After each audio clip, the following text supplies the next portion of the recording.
this! Incredible! This is The Grove Podcast. Hello, my name is Tabs and welcome to episode 170 of The Grove Podcast. Now, I hope you're all doing well, and I assume you are, because Arsenal had finally won a game of football. After what feels like forever, 16 days, back-to-back defeats. We go away to Sporting Club de Portugal, or Sporting as I'm going to call from now on, in the Champions League quarter-final, first leg, and we come away with that oh-so-familiar scoreline, 1-0 to the Arsenal. And look, not going to put lipstick on the pig. It wasn't pretty, but honestly, at this point, who cares? We will absolutely take it. Now, a quick bit of housekeeping before we get into things. This is going to be a slightly different pod. I'm recording this the morning after the game, after the night before. I'm at my hotel room in Lisbon. As you can see, these aren't familiar surroundings. The rain has finally stopped and the sun is finally out as I'm just about to go home, which is such glory, isn't it? But not to worry. We'll make do. First world problems and all that. And so, look, also, if the audio sounds a bit off, that's why. I don't have my usual recording equipment. Plus, I'm also near the airport, so you may hear the odd plane or two taking off. One other thing you'll notice is that I'm flying solo today due to timing and availability. So others have not been able to make it. So you're stuck with me, I'm afraid. But hopefully, it will do. And as a result, it will be a slightly shorter one. Well, hopefully a lot shorter. And we'll have a full pod in the next couple of days to maybe look back at this game a bit and to primarily preview Bournemouth away. But for now, let's get on with it. And so Arsenal 1, Sporting 0, first leg, Champions League quarter final. And I think the place to start is the lineups. You know, we had the team with Raya in goal, back four of White, Saliba, Gabriel, Calafiori, the midfielder Odegaard, Zubimendi, Rice, and then Madueke, Gyökeres and Trossard up top. Now, I think overall there weren't too many surprises given what Arteta had said pre-match about injuries and availability. So no Saka, no Timber. We know about Eze, obviously Marino. So I think it was pretty much as expected. Couple of questions may have been Mosquera for White at right back, given White's performance against Southampton. But he got the nod at right back. Madueke rather than Dauman, I think seniority there, and just again looking after a 16-year-old. Let's not get too carried away. He's a great prospect, Max, and he is absolutely fantastic, and he was the best player on the pitch against Southampton. Champions League away is a different story. So Madueke gets the nod, and Trossard back in the team over Martinelli. So I don't think there was too much there. But in the end, it's a fairly strong, fairly logical 11, and obviously Gyökeres starting up front. Against his old club, we were looking to him to maybe go back and get the goal scoring memory from the Alvalade Stadium. So anyway, it was our usual shape, usual system. It was looking like we'd be quite fluid with Odegaard drifting, Bryce covering, fullback stepping in. Nothing revolutionary, just Arsenal. Trying to be Arsenal again. So on to my highlights, and for me there are two big ones. And first off, we have to start with the winner, Kai Havertz, in the 91st minute. And honestly, I love a last minute winner, and who doesn't? And we haven't had many of those this season. I think we had Gabriel against Newcastle away early on in the season. Havertz with the goal against Chelsea in the Carabao Cup semi-final to put us through to Wembley. So it was joyous. It was glorious. The fans went absolutely crazy. You could see even the players celebrated hard. So look, and looking back at it, I don't think we realised. Well, I didn't realise at the time at the stadium that first touch was just absolutely perfect. Just kills the ball dead and slows everything down, and then the composure just to slot it into the corner. So in the stands, I think we were saying, just boot it, just score, and just hit it. But he was really calm, took that little extra moment, which he does sometimes for good, sometimes for bad, and starts it away. And and obviously it was great to see the direct play from Martinelli. The fact he came inside, and spotted the run, or the pass invited the run, and it was just a very good, very well worked, actually beautiful goal to watch. And it was more than just the goal itself. I think it felt very big, as a goal. After the run we've been on, the last couple of results, I think the players and the fans needed something to celebrate, and as I said, you could see that and the reaction from everyone.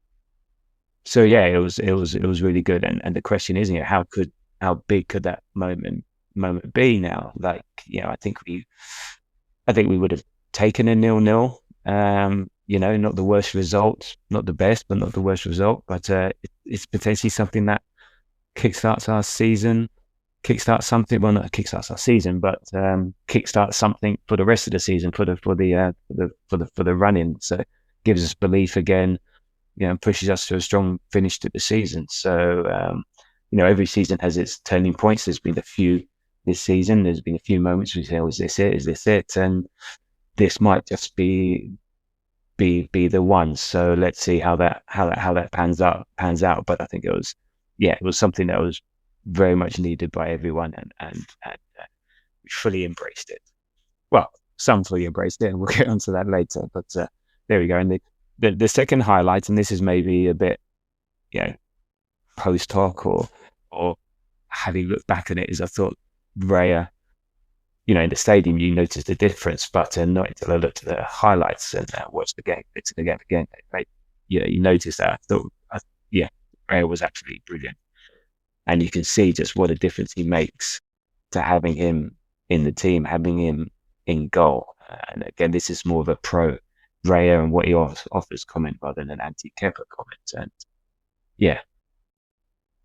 it was one of those performances where actually watching it live, you don't fully appreciate just how good his saves were. That early fingertip onto the bar, it just looked like the player just smacked it against the bar, but you could just see just stretched out and his fingertips just deflect out the bar. Then there was the one in the second half, the reaction save to the near post, where he was unsighted and he saw it really late and got down really well. And then there was the double save at the end. He did save it, slipped out of his arms, and then he manages to grab it. So that's top level goalkeeping, and it's a performance that wins us games, and it does, and he's done it before, and let's hope he does it again. And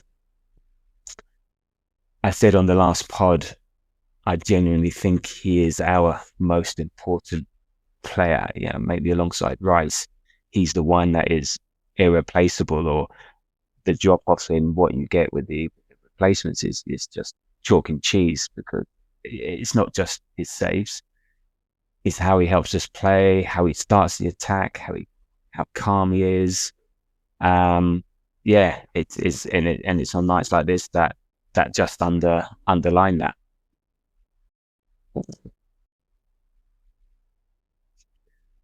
As for lowlights, there wasn't really anything massive to point at. No huge disasters, no major calamities or anything particular. I mean, maybe Odegaard injury. Is he injured? Was it a pre-planned substitution? Don't know. It was difficult to tell from the stadium. You saw him going down and pointing his knee, but we saw Gabriel against Southampton doing the same thing. So, don't know that if it's an injury and he's out again, that's a shame, because I think he's made a difference. But I think a couple of things stood out. I think for me, particularly there, I think first was Zubimendi. I think his first time especially a bit off, just not quite at the level. Just either a bit hesitant on the ball or not passing the ball firmly enough. Just even short, easy passes. He's just not at the level, and we've noticed this the last few months that we've seen from early in the season. He's a bit loose at times and just not as influential. So maybe that's just part of the malaise of the team that he's in. Again, it's the first season in the Premier League, in Spain. Maybe it's just that intensity that he's having to get used to. So it just felt, I don't know, I don't think anything major, but just it was just a low light. If I was going to pick something, he does take the disallowed goal really, really well. So there's a positive there. He hits it nicely, but I think overall it's like, wasn't at his best. And I think the second thing that we noticed, and I think everyone was calling out for this, and it was just, I would have liked to see us get the ball to Gyökeres a bit more. He's the one player in the front line that Sporting would be worried about. They know what he can do, and they would fear him, running in behind, his physical presence. So I think we could have taken that advantage of that a bit more. Did we really find him enough? Did we look for him early enough? Did we feed him consistently? But then I think that was a general theme of last night, not getting the ball forward quickly enough at times. A general theme that we've seen recently. So just, that reluctance to move the ball forward quickly, to take risks, to be a bit more aggressive in the final third. That I can understand, in this context, it's an away game, knockout tie. Okay, it's over 2 legs. It's a bit of reset after recent losses.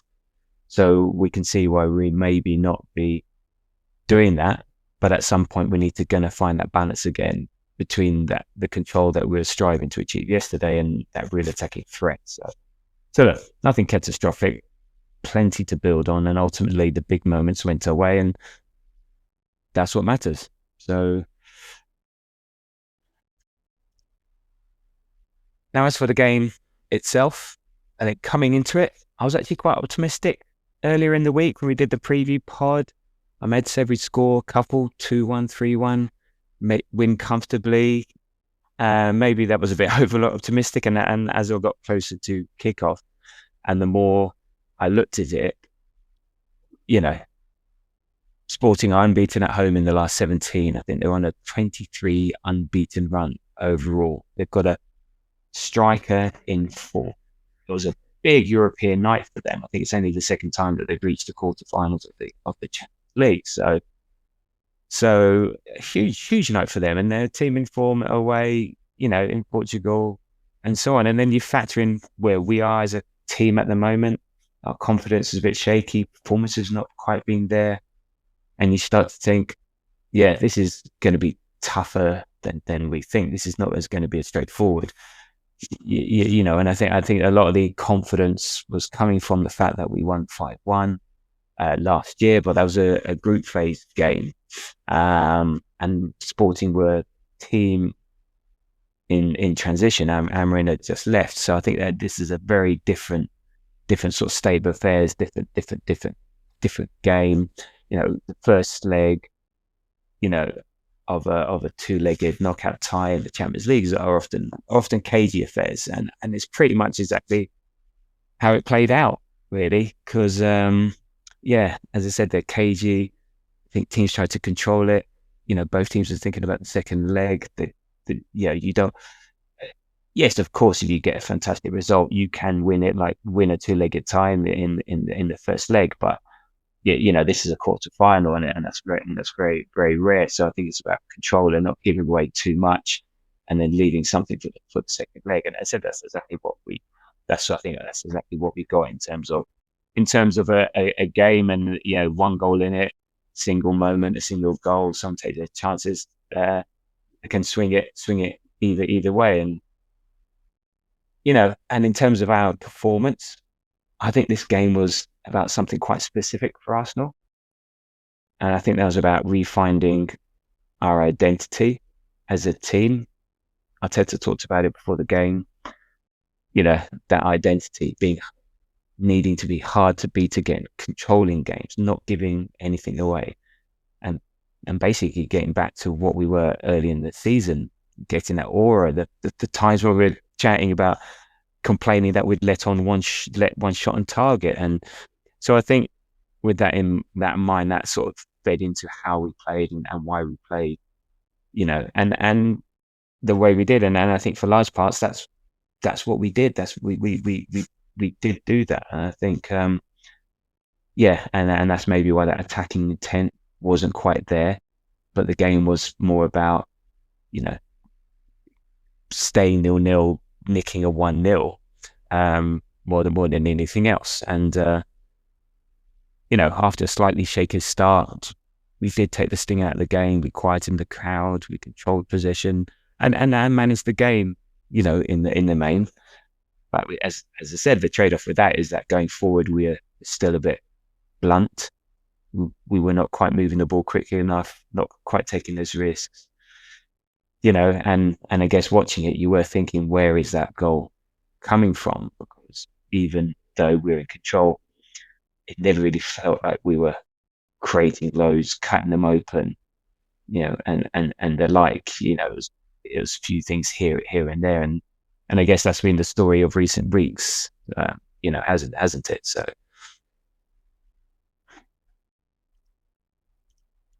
the thing is, with that, and I saw a bit of chat in our WhatsApp group and elsewhere. It's a 1-0 win, and as I said, we finally win a game. Like, tongue in cheek, it's been 2 games, 16 days, international break in between. But I see people not fully enjoying it. I mean, at the stadium we did, but I've seen people frustrated with the performance, and I can understand that. But I get it, I do. But I think at the same time, context really matters. I said we're away from home against a team in form, Champions League quarter final, and we've won. And not only that, we take a lead back to North London, and that is huge because a draw wouldn't. Let's be honest, a draw wouldn't have been the worst result here, but a win, that's a massive advantage. And again, it just lifts that spirit. It gives us that confidence, and it's just about not about next week. It's about other games. So we should now be firm favourites to go through. We're not counting any chickens. And then we're talking about back-to-back Champions League semi-finals, which this club has never done before. So creating history. So yeah, I'm going to enjoy that. Maybe the performance wasn't perfect. There's clearly work still to be done, especially going forward. And we will need to step up against Bournemouth because we need to be more aggressive, be more attacking. That's a game we have to win. But for now, let's enjoy the moment. Let's enjoy a last minute away in a quarter-final. And I think we will take that all day. And if 1-0 to the Arsenal becomes the theme for the rest of the season, then I'm absolutely fine with that. Okay, so as for the game itself and how it actually played out, how it panned out, look, in terms of statistics, in terms of the stats, look, we did have more possession, 56% to their 44. XG was very even, 0.84 to Sporting, 0.78 to us. They had 11 shots, we had 7. They had 5 on target to our 4. They had 2 big chances to our 1. They missed both of theirs. Our passing accuracy was better, 467 passes, 92%. Theirs was a bit off with 346 and 85%. So, I think a fairly even game if you look at it in terms of the stats. And I think this is one of those nights where the flow of the game tells you a bit more than just the scoreline. And as I said, it started, it actually started quite brightly for Sporting. As I said, it was a big night for them, and they came flying out the blocks, properly aggressive on the front foot. The crowd was up, the tempo was high, and within the first 10 minutes, they've hit the bar. Had a free kick on the edge of the box. They're targeting our right hand side, and you're thinking, oh Christ, geez, this could be a long night if we don't set up quickly, and we just needed to ride it out. And we weren't quite in the rhythm yet. We were quite reactive, just trying to find our feet. So again, it's that let's ride this out. Let's not give anything away. So the Raya save helps with that. And but then you could see around the 10-15 minute mark, things started to shift. It started to take a bit of control. Our pressing improves, Sporting gets pushed back, and our possession starts to climb, and suddenly the game is being played a lot more on our terms. And again, our right hand side starts to sort of improve and starts to fire. I think Madueke in particular was really lively, looked a threat, looking to take his man on all the time. Either that or drawing fouls and just giving us territory and just, I think, constantly causing problems. And there we go. And even from set pieces, he was taking his corners. I think he hit a crossbar from a corner. And so look, okay, we're maybe close to making a breakthrough, but it doesn't quite come. And then I think from there to half time, it's a bit of a familiar pattern. We've got control, but no cutting edge, and just not about doing anything stupid to give away anything. And we spend a lot of time in their half, moving the ball, recycling possession, but just that final pass isn't there. Crosses aren't finding anyone. There's little openings, but nothing really turns into a big chance. Odegaard has a shot saved, but nothing clear cut. And during this time, Sporting are still in it. They've always got that threat, balls in behind, direct passes from the back. Just enough to keep you slightly uneasy. I think we still sense a vulnerability. I think we've seen over, the City game and the Southampton game, how we have been vulnerable to long balls, direct play. So we always had that in mind. So, okay, get to half time and you're thinking 0-0, that's fine, we're in control. It's a bit flat, but, again, it's only a quarter of the way through the game. And, and then we have the second half and feels a bit more open, a lot more transitional. And I guess that's suits Sporting more than us. I think that's the game they want, rather than that's the one we're trying to put down. And they do start to get a bit of joy down the sides again. They're putting in crosses. They're getting more second balls, winning second balls.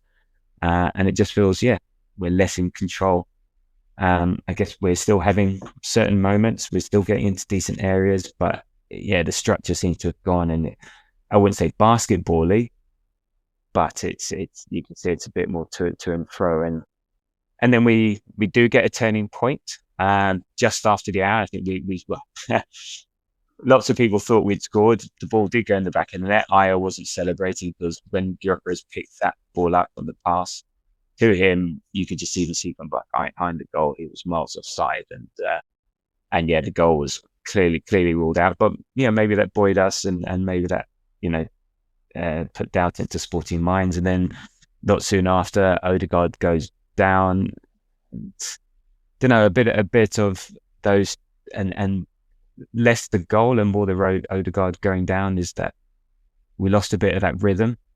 And actually, for quite a while for the rest of the game, there was a lack of rhythm. I think Odegaard was providing that rhythm. Very different player to having Havertz in there. And I think after Odegaard went off, we found it hard to build that momentum. And it was sort of a bit of a reset.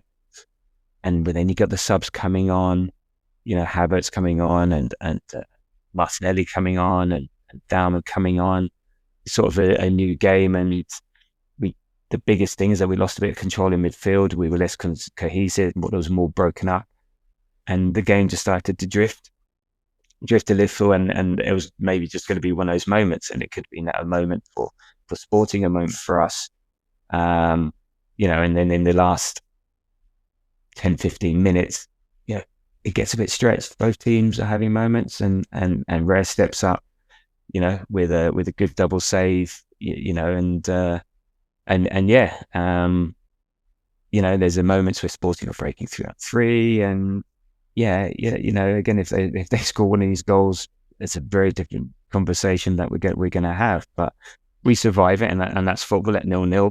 You're open to that variant, and I think that's where the crowd, we were a bit nervous. You open to that vulnerability, and then right at the end, our quality shows. And Martin picks it up, drives inside, and it's the first time we've done that for a while, and just goes and attacks the space, commits players, takes responsibility, creates the opening, clips it to Havertz, and it's just, as I said at the beginning of my highlight, it's just top level stuff. That first touch perfect, second touch into the corner, so calm, so composed. Thank God it's not me doing that. I'd be panicking like that. But and that should be the game done, and it is the game done. Sporting did have a little bit of pressure, but we sit out. So, are we walking away thinking, did that feel completely convincing? No. But also, does it matter? Not really. As I said, the overall story is pretty simple. We had control for long spells, didn't fully capitalise, got a bit messy, got a bit structured, game drifted, but a moment of quality, which we do have, wins it. And that's just, that's often all you need. So as I said, we will take that all day long. Yeah, and I for one, and am very pleased with that. And now we can look ahead to Bournemouth with a little bit of a skip and off step. And so that's that on the game. And look, we're going to just go through your 3 word reviews, which I like, and it just gets a bit of a sense of how everyone's feeling in the immediate aftermath of the game. Just sort of the people's very brief, instant reactions, and apologies if I mispronounce your handles, and yes, so we've got a few of those. But before we get to those, just a quick favour as always. And look, if you're enjoying the podcast, nice little favour from you if you could do a 5-star rating, subscribe on the podcast apps on Apple and Spotify. We have our YouTube channel, wherever you listen, wherever you watch. At the Grove AFC, it really does help.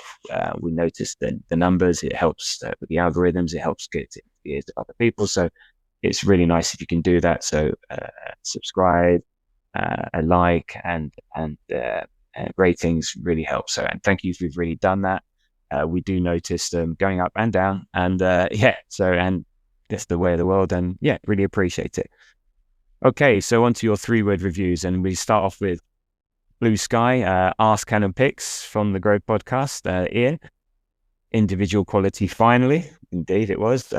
Die Mike Shaft, we play slow. And you do at times, but in the context of there. And Mr. C, the Gooner, steadied the ship. And I think yesterday was a lot about that identity, about steadying the ship, about building for the rest of the season. Okay, so thank you on Blue Sky. All right, on to threads. Bogsy _71, Raya Sunshine. I think we've seen that one a few times this year. Astrid, Felicia Lim, Cool King Kai. He was definitely ice cold there. Outside the Aviary, better, not great. Yeah, I'll take that one. And North Bank Pod, and yes, Steph from the North Bank. Shout out to Steph from the North Bank Pod. He's also out in Lisbon. I met with him before the game and after the game, and had a good old chat. And it was good to see him. He was going to potentially record with me this morning, but I'm unable to make it. But he comes with never in doubt. I think there was a bit of tongue in cheek there. And then he also says watching goal again, because I've been in touch with him this morning, and I think yes, again. And then finally, and then we have Mimi, Kelina Lala, Super Sub winners. And yes, Super Subs do it again. We've done it in Europe. We've done it in the league. That's one bonus of the squad that we have. We have had subs coming on and making a difference. And Kai, we had Kai and Martinelli yesterday, and I think the previous game that we won, Jokeres and Dalman. So our subs have been superb this season. We have Scraig 133, much needed boost. It definitely was. Major UK 14, a win bagged finally. DJ Bucat, Arsenal passes forward. The fact that we're highlighting a pass forward is speaks volumes. Bio Dunai, good tactical win. Yeah, I agree with that. I think Arteta did a good job yesterday. Mark Gillespie 750, 1. Keep repeating. Yes, please. Gears Spanky, job well done. It was. Gooner 7865 is confident, the fucking double. And RB28, horrible but pivotal. I believe it was. Pivotal. Onyx, dubs for Sam, disciplined away performance. Yeah, I agree with that. Okay, TikTok, and we had good engagement on TikTok this time. Eeyore Donkey, so sweet. Davis 9292 thinks we got lucky. Don't know if we did get lucky. I think, as I said, it could have gone either way, but I'm not sure if it was lucky. Scribble, boring but one. Yeah, there's been some comments about it being boring, but take the win every day and be boring. And look, if this is the return of boring Arsenal and winning 1-0, I will take it. Mark Beckett 585, bang that drum. I think that might have reference to the drum that was being played constantly by the Sporting fans, especially towards the end of the game. Flame 810, I think we picked a pocket. Mark Walker, steady, caution, patient. Yeah. It's only sarcasm, not real. That's a name, not to his review. Lucky Raya plays. Dave is 92, always play Raya. And yeah, on that, yes, we can see what a difference Raya makes. And Dad Dave, I think this is my favorite one, to the Arsenal. And if you know, you know. Okay, and then onto the Grove WhatsApp group chat. We have CERN, who came in early with Never in Doubt. Another one, Never in Doubt. Again, I'm pretty sure it was tongue-in-cheek. Alex Munro, that will do nicely. Owen, back to winning. Darwit, looking ahead. Another win Saturday. Alistair, European away performance. Yeah, ties in with what I was thinking. Noel Mickedy, time will tell. And I think that's the impact of the goal and of this performance. And then Matt Stacey responds with, time said, COYFG. Come on, you fucking Gunners. And Moz thinks it was a smash and grab. I think we'll debate that a bit on our next pod. So thank you everyone for those. Thank you for sending those in. Appreciate it. And look forward to receiving more as the season progresses. And look, there we go. That's it. I hope you enjoyed my first and hopefully solo pod, but let's see. Thanks for getting involved with your 3 reviews. Thanks for liking, responding to the various socials that I've been putting up during my trip in Lisbon. I did a preview, I did a review, done some photos. So yeah, you can find us at the Blue Sky at the Grove AFC on Threads, on Blue Sky, on X, on TikTok, on Instagram. Said on our YouTube channel, on Spotify, and on Apple Podcasts at the Grove AFC. Give us a like, give us a follow, give us a subscribe, leave a comment. Yeah, really appreciate it. It really helps. So thank you for that. And sorry if I've done 2 of those quick asks in succession. And our next pod will be pre-Bournemouth, hopefully Thursday. We'll look back a bit more on the Lisbon game, sporting game, and we'll look ahead to the massive Premier League game against Bournemouth, 12:30 early Saturday afternoon. So thank you for listening. Thank you for putting up with me for this long. Really appreciate it. And until the next time, come on you Gunners.